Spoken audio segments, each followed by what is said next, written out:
Le film Destination Finale. Bloodlines est déjà sorti, le dernier de la saga. Cette histoire relie brillamment tous les films de la franchise. De plus, on nous a enfin tout révélé sur le personnage interprété par Tony Todd. C'est de cela dont nous allons parler ici. Aujourd'hui, dans Charlie et Al, nous analyserons le dernier film de Destination Finale. Nous expliquerons la fin et toutes ses connexions avec le reste de la saga. Prêts? Commençons.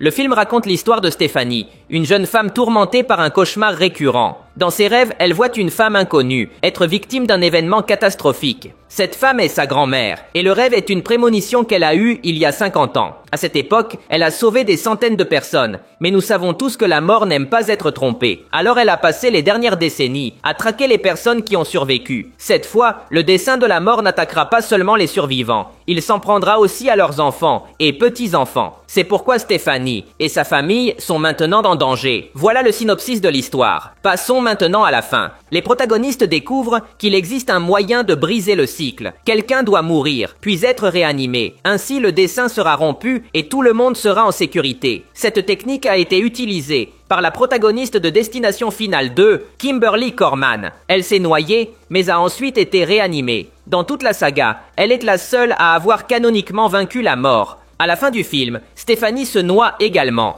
et est réanimée par son frère qui connaît la RCP. Ils pensent ainsi avoir brisé le cycle, mais découvrent ensuite qu'ils ont échoué. Un médecin leur dit que, pour être cliniquement morte, une personne doit cesser de respirer pendant 5 minutes. Donc Stephanie n'est jamais réellement morte. Cela signifie qu'ils n'ont jamais rompu le dessein, et le film se termine par leur élimination. Je dois parler d'Iris. Cette vieille dame est un personnage extrêmement intéressant. Elle est la grand-mère de Stephanie, et elle a sauvé des centaines de personnes il y a 50 ans. Dans la chronologie de Destination Finale, elle est la voyante la plus ancienne de la saga, puisque sa prémonition s'est produite avant tous les films. Le film nous présente Iris comme une vieille femme un peu folle, mais en réalité, c'est une experte pour échapper à la mort, car elle a réussi à l'éviter pendant des décennies. Quand Iris a survécu à sa première prémonition, elle pensait avoir vaincu le dessein et vivait une vie normale avec son mari. Mais tout a changé lorsque son mari est décédé. Elle s'est alors rendue compte que la mort revenait et attaquait les gens dans l'ordre dans lequel ils étaient morts dans sa prémonition. C'est fondamentalement la même chose qui se produit dans tous les films. Mais avec Iris, c'était plus compliqué,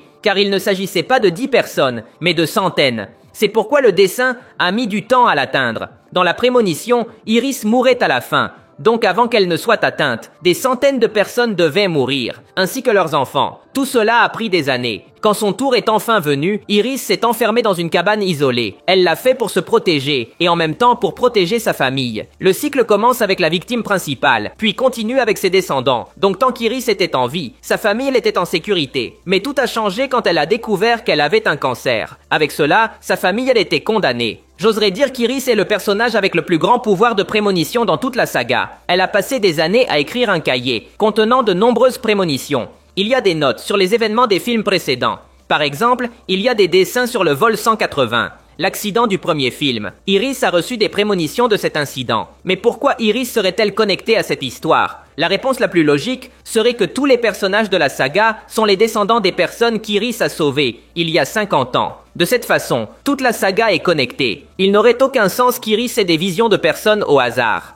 Parlons de l'homme de la morgue. Pendant des années, ce personnage a été le sujet de théories folles de la part des fans. Beaucoup d'entre nous pensions qu'il était la mort en personne, ou un ange ou quelque chose comme ça. Mais maintenant, on nous révèle enfin son origine. C'est simplement un homme ordinaire. Son nom est John William Bloodworth, et lorsqu'il était enfant, il était présent lors de l'incident survenu il y a 50 ans. Il a été sauvé par Iris, et cela a marqué sa vie. Il est devenu obsédé par la mort. C'est pourquoi il travaille dans une morgue. En devenant adulte, il a été contacté par Iris, qu'il a aidé autant qu'il le pouvait. En gros, il a été son seul ami. Et pendant des années, ils ont partagé toutes les informations disponibles pour vaincre la mort. C'est pour cela que dans tous les films, nous avons vu John donner des conseils à différents protagonistes. Il voulait les aider, et en même temps obtenir des informations sur leurs expériences. Pour lui et Iris, ce fut une grande découverte qu'une femme ait survécu. Dans le film, il mentionne Kimberly Corman, la protagoniste du deuxième film, qui a vaincu le dessein. Iris et John ont travaillé ensemble pendant des années pour apprendre de la mort. Certains pourraient m'en penser que John a passé des années à esquiver la mort comme Iris. Mais ce n'est pas vrai.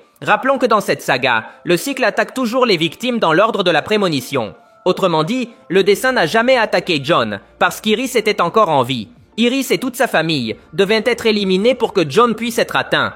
C'est pourquoi à la fin, John fait ses adieux au protagoniste. Sans Iris pour arrêter le cycle, sa fin est imminente. Il sait que Stephanie et ses amis ne pourraient jamais survivre. Il a vu d'innombrables jeunes essayer, et presque aucun n'y est parvenu. C'est pour cela qu'il dit qu'il va profiter du peu de temps qu'il lui reste. Je veux mentionner quelque chose d'intéressant. Officiellement, John sera le dernier personnage à mourir dans toute la saga. Le film se termine avec Stephanie éliminée, donc John est le suivant. Il est la fin du cycle. Cela est très approprié, puisqu'il est apparu dans le premier film de la saga. Et maintenant, il sera le dernier à partir. La saga a commencé avec lui, et elle se terminera avec lui. Un autre détail est que lorsque John fait ses adieux, il dit la phrase « La vie est précieuse. Profitez de chaque seconde précieuse ». Ce message est extrêmement puissant, en tenant compte du fait que l'acteur Tony Todd est décédé après avoir tourné ce film. Il luttait depuis des années contre une grave maladie. Il savait que sa vie se terminerait bientôt lorsqu'il a enregistré cette phrase. L'acteur nous a laissé un dernier message avant de partir. Le film contient de nombreuses idées intéressantes pour relier les événements. Par exemple, dans la prémonition d'Iris il y a 50 ans, tout était provoqué par une pièce lancée par un enfant. Iris a conservé cette pièce dans son journal. Au milieu du film, on peut voir comment cette pièce arrive, dans les mains d'une vieille dame dans la rue. Ensuite, le film nous montre comment cette pièce échappe à la vieille dame et finit sur les rails d'un train, ce qui provoque l'accident final. En gros, tout a commencé avec cette pièce il y a 50 ans, avant tous les films, et à la fin tout se termine avec cette même pièce, après tous les films et les protagonistes. Avant de partir, je veux parler un peu du message de ce film. L'histoire transmet un message très clair sur l'amour familial. Nous avons l'exemple d'Iris. Elle a passé toute sa vie à esquiver la mort pour protéger sa famille. Elle comprenait que le cycle n'atteindrait jamais ses enfants, tant qu'elle vivrait. Si ce n'était pas pour elle, toute sa famille serait morte depuis des années. Elle a vécu une vie horrible, étant détestée par sa famille, mais elle les a quand même protégés depuis l'ombre. Iris a également démontré son amour pour sa famille, dans ses derniers instants. Quand Stephanie lui a rendu visite, au début elle ne l'a pas cru. Iris ne pouvait pas permettre à Stephanie de partir, sans être préparée à affronter le dessein. Alors Iris est sortie de chez elle, et a laissé le cycle l'atteindre devant Stephanie. De cette façon, la jeune fille l'a cru. Iris a donné sa vie pour donner une chance à sa famille. Un autre exemple d'amour familial est présent en Darlene, la mère de Stephanie. Elle a abandonné sa famille il y a des années. Mais quand même, à la fin du film, elle s'est sacrifiée pour protéger son plus jeune fils. Même si elle ne l'a pratiquement pas connu, elle a tout de même donné sa vie pour qu'il vive. Le film s'appelle Lien de sang. Non seulement parce qu'il s'agit d'une famille qui survit, mais parce que nous voyons de nombreux exemples d'amour familial. Le film nous a présenté cette famille luttant pour se protéger les uns les autres. C'est une histoire sur la manière dont l'être humain est capable de défendre ses proches au-delà de tout. C'est tout pour aujourd'hui. Si vous avez aimé la vidéo, cela m'aiderait beaucoup que vous laissiez un like. Ce serait légendaire. De plus, n'oubliez pas de vous abonner pour voir plus de vidéos comme celle-ci. Merci de m'avoir écouté. Je m'appelle Charlie et on se voit dans le futur.